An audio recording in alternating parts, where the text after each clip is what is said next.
अंगी तोडायला गेले होते। त्या शेतात एक तरुण होता, तोही आमच्याबरोबर शेतात काम करत होता। दुपार झाल्यानंतर तो तरुण आणि मी शेताच्या जवळच्याच विहिरीवर पाणी आणायला गेलो, तेव्हा आसपास कोणीच नव्हतं। मी आणि तो, आम्ही दोघेच त्या विहिरीत उतरून पाणी काढत होतो। हंडा उचलून देताना त्याचा आणि माझा चेहरा अगदी जवळ आला। तो माझ्याकडे पाहत होता।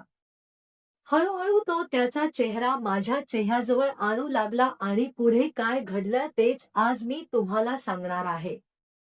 नमस्कार मित्रांनो, माझं नाव काजल आहे। मी 29 वर्षांची आहे। माझ्या लग्नाला आता 2 वर्ष झाली होती। माझा संसार खूप सुरळीत चालला होता। माझा नवरा माझ्यावर खूप जीव लावायचा, मला काय हवं नको ते तो नेहमी पाहायचा।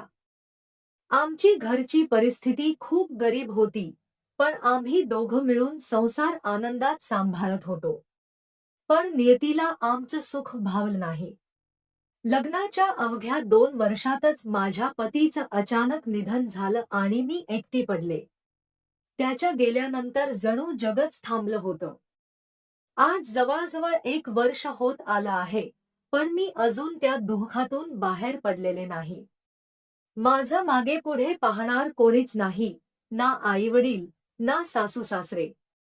मी लहानपणापासूनच माझ्या मामांच्या घरी वाढले, त्यांनीच माझं लग्न करून दिलं होतं।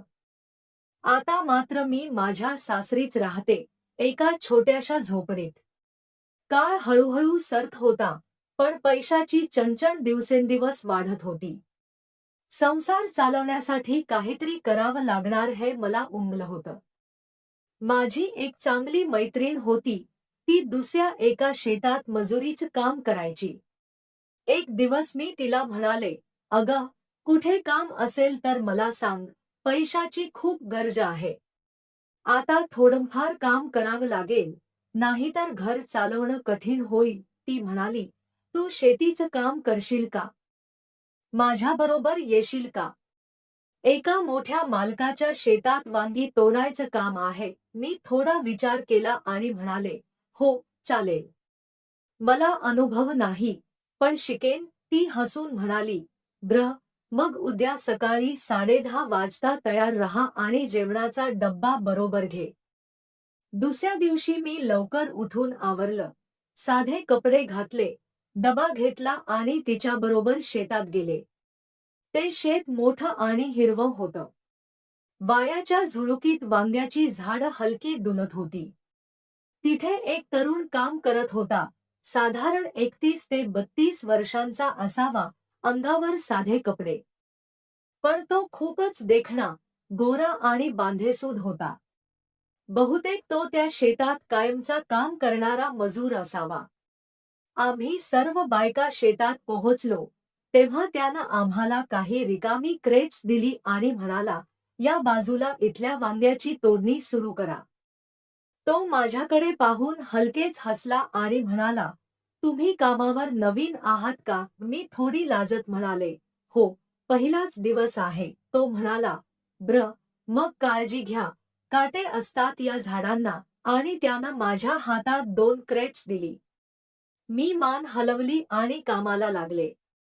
सर्व बायका मिळून वांगी तोडू लागल्या। वांग्याचं क्रेट भरलं की आम्ही त्या तरुणाला आवाज द्यायचो, "अहो, वांगी भरली आहे." मग तो येऊन क्रेट उचलून नेत असे। काही वेळानं मीही आवाज दिला, "अहो, वांग्याचं क्रेट भरलं." तो माझ्याकडे हसून पाहत म्हणाला, "माझं नाव सुजित आहे."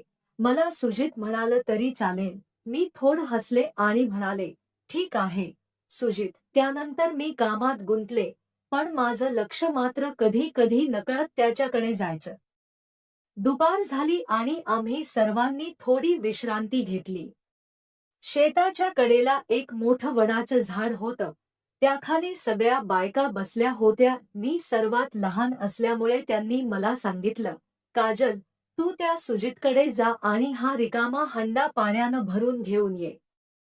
मी हंडा घेतला आणि चालत त्या सुजितकडे निघाले। चालताना मनात विचार आला, त्याच्याशी काय बोलू, काय म्हणू? पण मी धीर केला आणि म्हणाले, सुजित, आम्हाला जेवण करायचं आहे, पाणी संपलंय. तुम्ही हा हंडा विहिरीतून भरून द्याल का? तो माझ्याकडे पाहून हसला आणि म्हणाला, हो, का नाही? चला, मी देतो. मी आणि तो विहिरीच्या दिशेने निघालो. विहीर खूप खोल होती, पण पाणी अगदी स्वच्छ, पारदर्शक होतं. तो हळूहळू विहिरीत उतरू लागला आणि मी वर उभी राहून पाहत होते. पाणी इतकं स्वच्छ होतं की त्यात माझं प्रतिबिंब दिसत होतं. सुजित खाली पोहोचला आणि थोडा वेळ पाण्याकडे पाहत राहिला. बहुधा त्यानं माझं ते प्रतिबिंब पाहिलं असावं. मी थोडी लाजले, पण तो वर पाहून हसला. त्या क्षणी मला जाणवलं, या सुजितच्या नजरेत काहीतरी वेगळं आहे, काहीतरी असं जे माझ्या हृदयाला नकळत स्पर्श करून गेलं होतं. त्यानं एक पाण्याचा हंडा भरून घेतला आणि आपल्या खांद्यावर उचलला. त्याचे ते भारदस्त, दमदार शरीर आणि चालण्याची ती आत्मविश्वासपूर्ण पाहून माझं लक्ष नकळत त्याच्याकडे गेलं. तो हळूहळू वरती आला. विहिरीच्या कडेला पोहोचल्यावर त्यानं तो पाण्याने भरलेला हंडा माझ्या डोक्यावर ठेवला. त्या क्षणी आम्ही दोघं अगदी जवळ उभे होतो. आमचे चेहरे इतके जवळ आले की श्वासांचा स्पर्शही जाणवत होता. आमचे डोळे एकमेकात गुंतले. काही क्षण वेळ थांबल्यासारखा वाटला. मी लाजत नजर चोरली आणि खाली पाहिलं, मग तो हलकेच हसला. मी तो पाण्याने भरलेला हंडा घेऊन बायकांमध्ये परत आले. आम्ही सर्वजणी झाडाखाली बसलो आणि आपापले डब्बे उघडले. सुजित मात्र आमच्यापासून थोड्या अंतरावर एका झाडाखाली बसला होता. बायकांपैकी एकीनं त्याला आवाज दिला, अहो सुजित, तुम्ही जेवणार नाही का? त्यावर तो दुरूनच म्हणाला, मी दुपारी जेवत नाही, तुम्ही सगळं जेवा. बायकांनी काही क्षण त्याच्याकडे पाहिलं आणि मग आपापसात कुजबुजू लागल्या. एकीने म्हटलं, हा सुजित मालकाच्या शेतात कायमचा मजूर आहे. त्याला सकाळी आणि संध्याकाळी जेवायला मिळतं. दुपारी तो उपाशीच राहतो. हे ऐकून मला खूप वाईट वाटलं. माझ्या मनात विचार आला, किती चांगला आहे हा सुजित, सगळ्यांना मदत करतो, नम्रपणे वागतो आणि स्वतःही उपाशी राहतो. मी मनोमन ठरवलं, उद्या मी सुजितसाठी जेवण बनवून आणणार. पाहता पाहता सगळ्यांचं जेवण झालं. सुजित मात्र उपाशीच त्या झाडाखाली शांत बसला होता. थोडा वेळ आराम करून पुन्हा आम्ही सर्वजणी वांगी तोडायला लागलो. मी नवीन असल्यामुळे माझा वेग मंद होता. बाकी बायका पुढे गेल्या आणि मी मागे राहिले. ते पाहून सुजित माझ्याजवळ आला आणि मला वांगी तोडण्यात मदत करू लागला. त्यानं मला सांगितलं, काट्यांपासून सावध रहा, हळूहळू काम करा. त्याच्या त्या काळजीपूर्वक बोलण्यानं मला आत्मविश्वास वाटला. आम्ही दोघं काम करत राहिलो. हळूहळू मी बायकांच्या जवळ आले, पण मन मात्र सुजितच्या वागणुकीने भारावलं होतं. किती प्रेमळ, किती माणुसकीने वागणारा होता तो. दिवस संपत आला. संध्याकाळ झाली.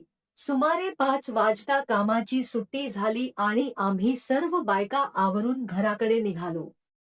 जाताना मी मागे वळून पाहिलं, सुजित माझ्याकडे पाहत होता. आमची नजरांजर झाली. मी हलकेच हसले आणि घरी आले. रात्री जेवण झाल्यावर मी अंथरुणावर पडले, पण मनात सतत त्याचाच विचार सुरू होता. किती साधा, सुंदर आणि मनानं चांगला आहे हा सुजित. मी विचार करत होते, पण त्याचीही किती ती धडपड असेल, पोटासाठी मेहनत आणि तरी चेहऱ्यावर हसू. मला वाटलं तो अविवाहित असावा, त्याचं मागेपुढे कोणी नसावं. त्याच्याबद्दल अधिक जाणून घेण्याची उत्सुकता माझ्या मनात निर्माण झाली होती. त्याच्या आठवणीत मी हरवून गेले आणि कधी झोप लागली ते मला समजलं नाही. दुसऱ्या दिवशी नेहमीप्रमाणेच मी लवकर उठले, आवरलं आणि शेतावर गेले. तिथे पोहोचल्यावर पाहिलं सुजित आधीच आला होता. त्यानं सर्वांना वांगी तोडण्यासाठी क्रेट्स वाटून दिली. आम्ही सर्व कामाला लागलो. नेहमीप्रमाणे मी थोडी मागे राहिले. सुजित पुन्हा माझ्याजवळ आला आणि म्हणाला, काय काजल, कालपेक्षा आज जास्त छान काम करताय. मी हसले आणि म्हणाले, तुमच्यामुळे शिकले ना. काही वेळानं कोणी आवाज दिला की सुजित लगेच त्या दिशेने जाऊन वांग्यानं भरलेलं क्रेट उचलून नेत असे. त्याची ती मेहनती वृत्ती पाहून मला त्याच्याबद्दल अधिक आदर वाटू लागला. पाहता पाहता दुपार झाली. बायकांनी पुन्हा मला सांगितलं, काजल, पाण्याचा हंडा घेऊन जा. सुजितकडून भरून घेऊन ये. मी हंडा घेतला आणि त्याच्याकडे गेले. त्यानं मला पाहताच समजलं की मी पाण्यासाठी आले आहे. तो हसला आणि म्हणाला, चल, मी येतो. आम्ही दोघं विहिरीकडे निघालो. मी विचारलं, सुजित, मी तुमच्यासोबत विहिरीत येऊ का? मला थोडी भीती वाटते. तो हसला आणि म्हणाला, घाबरू नका. मी आहे ना. माझ्या पाठीमागून या. मग तो पुढे आणि मी त्याच्या पाठीमागून चालू लागले.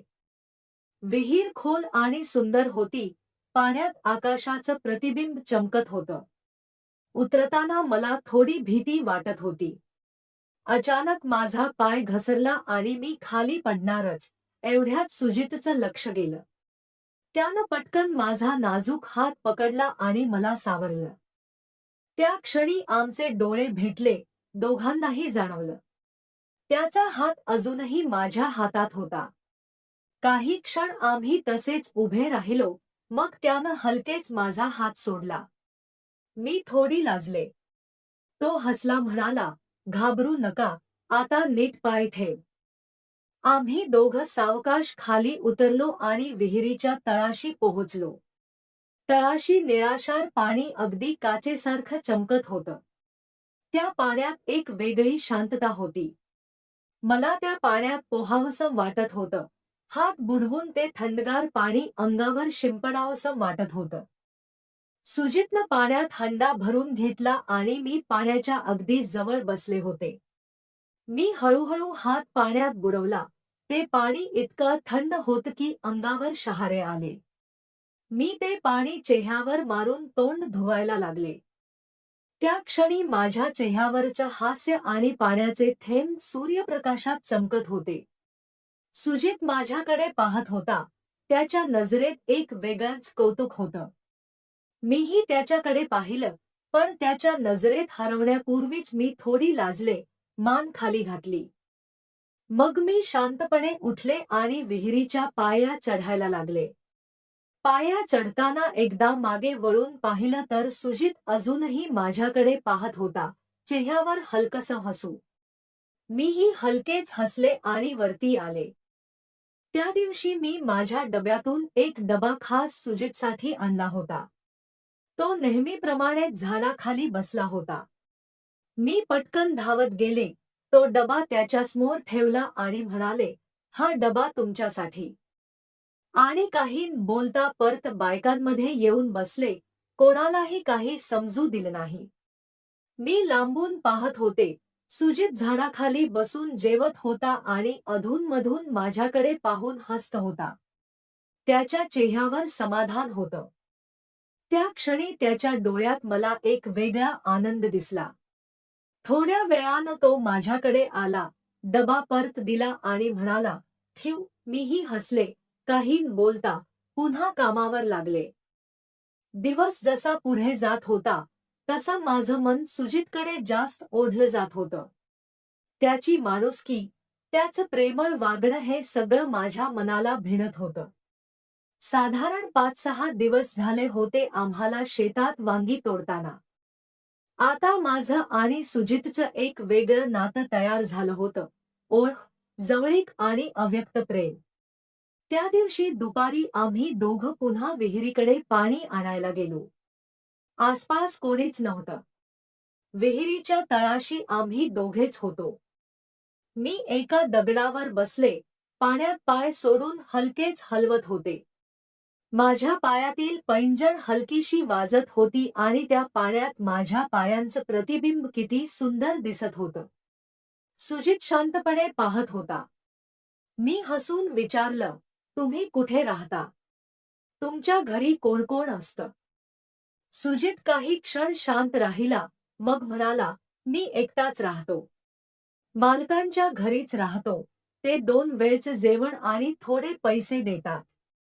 माझं मागे पुढे कोणी नाही, आई वडील लहानपणीच गेले, हे ऐकून मला वाईट वाटलं. मग त्यानं मला विचारलं, आणि तुमच्या घरी कोण कोण असतं? मी थोडा वेळ गप्प राहिले आणि मग शांतपणे म्हणाले, तुमचं आणि माझं दुःख सारखंच आहे. मीही एकटी आहे. 2 वर्षांपूर्वी माझ्या पतीचं निधन झालं. आता थोडंफार आयुष्य सावरते आहे. सुजितच्या डोळ्यात सहानुभूती उमटली. त्यानं पाण्याचा हंडा भरला आणि हळू आवाजात म्हणाला, तुम्ही खूप सुंदर दिसता. अजून तरुण आहात. दुसरं लग्न का नाही केलं? मी हळू आवाजात म्हणाले, मी गरीब आहे. माझ्याशी कोण लग्न करेल? मी उठले आणि वळले, पण तोही माझ्या जवळ आला. म्हणाला, कोणीही करील. तुमचं मन खूप चांगलं आहे आणि तुम्ही दिसायलाही फार सुंदर आहात. मी हसून विचारलं, मग तुम्ही कराल माझ्याशी लग्न? एकदम त्याच्या चेहऱ्यावरचं हसू हरवलं आणि त्याच्या डोळ्यात पाणी आलं. क्षणभरही न विचारता त्यानं मला गच्च मिठी मारली. त्या खोल विहिरीत, जिथं फक्त पाण्याचा गारवा आणि शांतता होती, आम्ही दोघं एकमेकांच्या मिठीत हरवून गेलो. त्यानं माझ्या ओठांवर हलकं चुंबन घेतलं आणि मीही त्याच्या ओठांवर प्रेमानं ओठ टेकवले. काही क्षण आम्ही दोघं एकमेकात विलीन झालो. तेवढ्यात कुठून तरी आवाज आला आणि आम्ही दोघं भानावर आलो. लाजून एकमेकांकडे पाहिलं, हलकेच हसलो आणि विहिरीतून बाहेर आलो. त्या दिवसानंतर आमचं नातं फुलू लागलं. आम्ही शेतात भेटलो की नजरेतून बोलायचो, थोडं हसायचो आणि आयुष्य पुन्हा जगण्यासारखं वाटू लागलं. माझं दुःख जणू नाहीसं झालं होतं.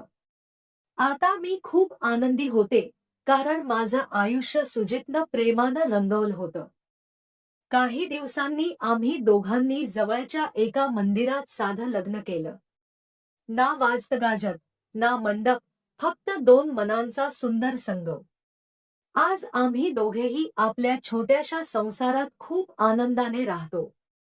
आमचं लग्न झाल्यावर सुजित मला म्हणाला, काजल, आता आपण एक आहोत. पण हे लग्न समाजाला कसं सांगणार? लोक काय म्हणतील? मी त्याच्याकडे पाहिलं आणि हसले. मी म्हणाले, सुजित, समाज काय म्हणेल यापेक्षा आपण एकमेकांसाठी काय आहोत हे महत्त्वाचं आहे. पण तरीही आपण सत्य लपवू शकत नाही. हळूहळू लोकांना कळेलच. सुजितनं माझा हात हातात घेतला आणि म्हणाला, तू बरोबर आहेस. पण एक गोष्ट सांगू का? मला खात्री आहे की लोक आपल्यावर टीका करतील. एक विधवा स्त्री आणि एक गरीब मजूर यांचं हे लग्न समाजाला पटणार नाही. मी धीरानं म्हणाले, जगाला काय हवं असतं? जगाला तर फक्त बोलायची सवय असते. आपण आपलं आयुष्य आनंदानं जगूया, त्यांना बोलू द्या. लग्नानंतरचे काही दिवस खूप सुखात गेले. सुजित रोज शेतात जायचा, मी मात्र आता एकटीच राहिले होते. सासरी मी एकटीच राहत होते, पण आता सुजित माझ्या आयुष्यात आल्यावर मला एकटेपणा जाणवत नव्हता.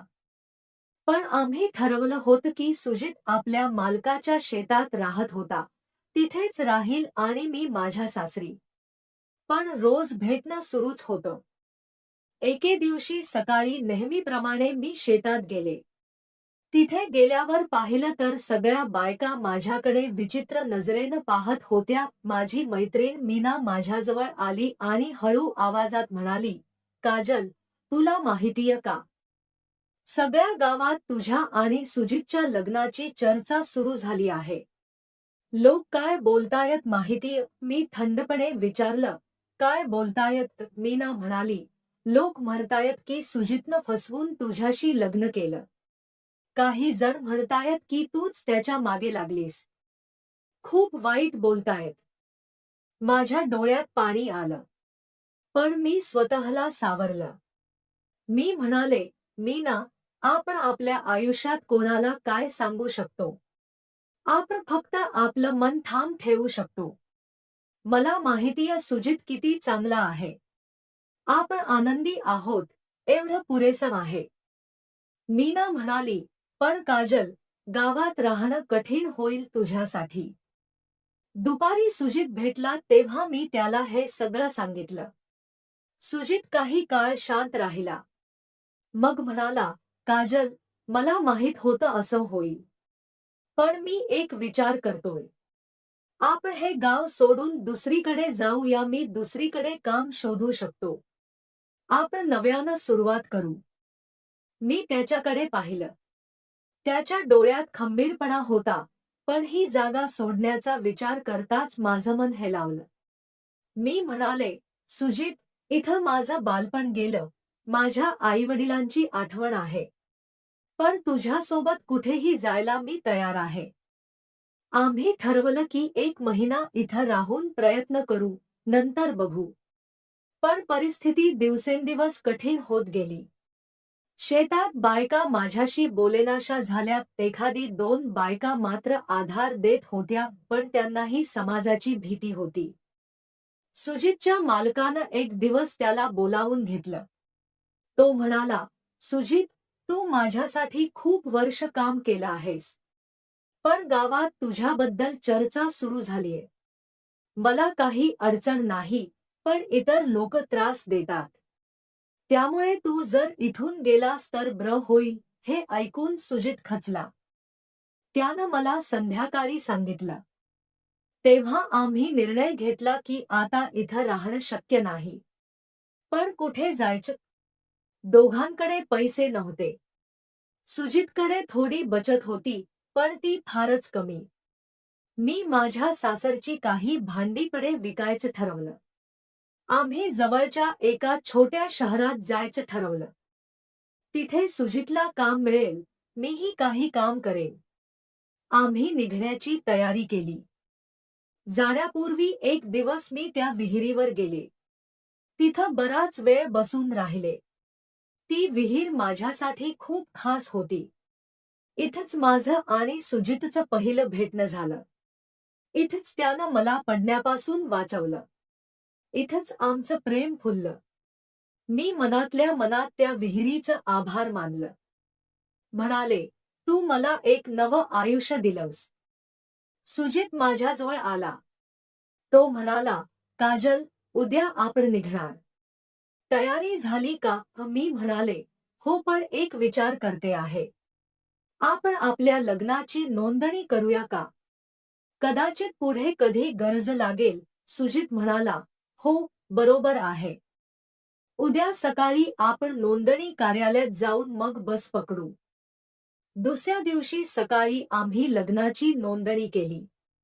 त्यानंतर आमच्या छोट्याशा झोपडीत जाऊन सामान आवरलं. मीना मला भेटायला आली. तिच्या डोळ्यात पाणी होतं. ती म्हणाली, काजल, तू जाते आहेस हे बरं वाटत नाही. पण तुझ्या आनंदासाठी मी दुःखी नाही. तू सुखी राहा. मी तिला मिठी मारली आणि म्हणाले, तू माझी खरी मैत्रीण आहेस. मी येत राहीन तुला भेटायला. आम्ही बस पकडली. गाव हळूहळू मागे सरकत होतं. माझ्या डोळ्यात पाणी होतं, पण हृदयात एक वेगळाच आनंद होता. एक नवं आयुष्य सुरू होत होतं. सुजितनं माझा हात हातात घेतला आणि म्हणाला, काजल, घाबरलीस? मी म्हणाले, तुझ्यासोबत असताना मला कशाचीच भीती वाटत नाही. आम्ही शहरात पोहोचलो. एका छोट्याशा खोलीत राहायला गेलो. खोली लहान होती, पण आमच्यासाठी ती राजवाड्यापेक्षा कमी नव्हती. सुजितनं लगेच काम शोधायला सुरुवात केली. एका हॉटेलमध्ये त्याला काम मिळालं. मीही काही शिवणकाम शिकले होते, त्यामुळे मी शेजारच्या लोकांची कपडे शिवून देऊ लागले. हळूहळू आमचा संसार सुरळीत सुरू झाला. एक दिवस संध्याकाळी सुजित कामावरून आला. तो खूप आनंदात होता. म्हणाला, काजल, आज मालकानं माझं काम पाहून मला बढती दिलीये. आता जास्त पगार मिळेल. मीही खूप खुश झाले. मी म्हणाले, सुजित, आपण हळूहळू सावरतोय. लवकरच आपलं स्वतःचं घर असेल. काही महिन्यांनी आम्ही एक छोटंसं घर भाड्यानं घेतलं. तो आमच्यासाठी खूप मोठा क्षण होता.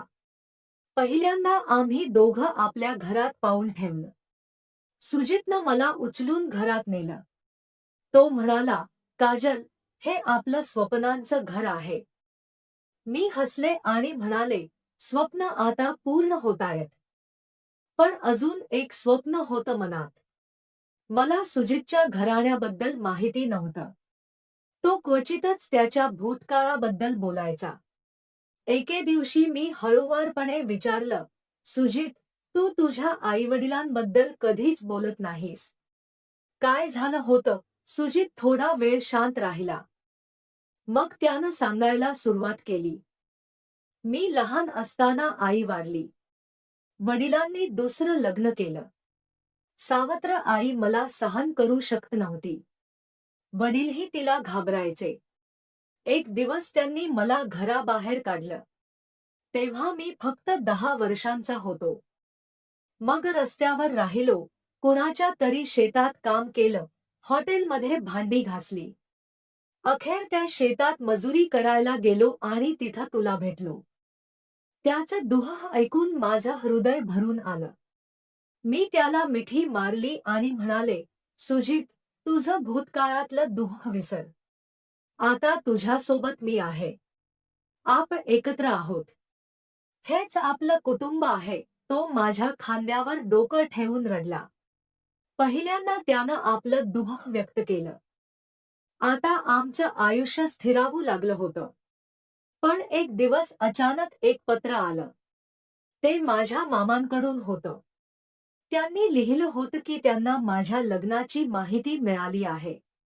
ते खूप नाराज होते. पण पत्रात शेवटी लिहिलं होतं, तू सुखी आहेस ना? एवढंच पुरेसं आहे आमच्यासाठी. ते वाचून मला हायसं वाटलं. मी सुजितला पत्र दाखवलं. तो म्हणाला, एक दिवस आपण त्यांना भेटायला जाऊ. आपलं घर त्यांच्यासाठीही खुलं आहे. काळ निघून गेला. आता आम्हाला आमच्या लग्नाला 1 वर्ष पूर्ण झालं. तो दिवस आम्ही खास साजरा केला. सुजितनं मला एक सुंदर साडी आणून दिली. मी त्याच्यासाठी त्याची आवडती पुरणपोळी बनवली. त्या दिवशी संध्याकाळी आम्ही दोघं बाल्कनीत बसलो होतो. सुजित म्हणाला, काजल, 1 वर्षापूर्वी आपण एकमेकांना नुकतेच भेटलो होतो. आज आपण एक आहोत. नियती किती विचित्र असते ना? मी हसले आणि म्हणाले, नियती विचित्र नसते, सुजित. ती फक्त योग्य वेळी योग्य लोकांना एकत्र आणते. आपलं भेटणं नशिबात होतं. त्या रात्री आम्ही एक निर्णय घेतला. आपण एक मुलगा दत्तक घ्यावा, ज्याचं आयुष्य सुजितसारखं कठीण गेलं असेल. त्याला प्रेम द्यावं, संस्कार द्यावे. पुढच्या आठवड्यात आम्ही एका अनाथाश्रमात गेलो. तिथं एक लहान मुलगा होता, राजू. वय फक्त 5 वर्ष. त्याचे आईवडील नव्हते. त्याला पाहताच माझं मन भरून आलं. सुजितला देखील तो आवडला. आम्ही त्याला दत्तक घेतलं. आता आमचं कुटुंब पूर्ण झालं. राजू आमच्या आयुष्यात आल्यापासून घरात नेहमी हास्य खेळत असायचं. तो सुजितला बाबा म्हणायचा आणि मला आई. तो शब्द ऐकून आमचं मन प्रेमानं भरून यायचं. एक दिवस राजूने विचारलं, आई, मला एक बहीण हवी आहे. मी सुजितकडे पाहिलं. तो हसला. आम्ही ठरवलं की आता राजूला एक बहीण द्यायची. पण हा निर्णय सोपा नव्हता. पैशांची अडचण होती. पण सुजित म्हणाला, काजल, आपण हे स्वप्न पूर्ण करू. हळूहळू होईल. काही महिन्यांनी परिस्थिती सुधारली. सुजितच्या हॉटेलमध्ये त्याला भागीदारीची ऑफर आली. काही लोकांनी त्याच्या प्रामाणिकपणामुळे त्याच्यावर विश्वास दाखवला. मी शिवणकामाबरोबरच काही महिलांना शिवणकाम शिकवू लागले. आता आमचं उत्पन्न चांगलं होतं. आम्ही एक मुलगी दत्तक घेतली, गौरी. ती राजूपेक्षा 3 वर्षांनी लहान होती. आता आमचं घर 4 जणांचं कुटुंब झालं होतं. संध्याकाळी सगळे एकत्र जेवायला बसायचो. राजू आणि गौरी भांडायचे, खेळायचे, हसायचे. ते पाहून आमचं मन प्रसन्न व्हायचं. एके दिवशी संध्याकाळी आम्ही सगळे जवळच्या बागेत फिरायला गेलो होतो. तिथं एक वृद्ध महिला बसली होती. ती एकटीच होती. गौरी तिच्याजवळ गेली आणि म्हणाली, आजी, तू एकटी का आहेस? त्या महिलेच्या डोळ्यात पाणी आलं. मी जवळ गेले. ती म्हणाली, माझं कोणीच नाही. मला तिची अवस्था पाहून वाईट वाटलं. मी सुजितकडे पाहिलं. तो समजला. आम्ही तिला सांगितलं, तुम्ही आमच्यासोबत या, आमचं घर तुमचंही घर आहे. ती महिला आमच्या सोबत आली. तिचं नाव यमुना काकू होतं. ती आमच्या सोबत राहू लागली. मुलं तिच्यावर खूप प्रेम करू लागली. यमुना काकू आमच्यासाठी खूप प्रेम घेऊन आल्या. आता आमचं घर एक मोठं कुटुंब झालं होतं. आज मी मागे वळून पाहते तेव्हा आठवतं, तो दिवस जेव्हा मी एकटी होते, दुःखी होते, पैशांसाठी झगडत होते. आज माझ्याकडे एक प्रेमळ पती आहे, 2 सुंदर मुलं आहेत, एक काकू आहेत ज्या आमची काळजी घेतात. आमचं घर प्रेमानं भरलं आहे. सुजित आणि मी आजही रोज सकाळी उठून एकमेकांकडे पाहतो आणि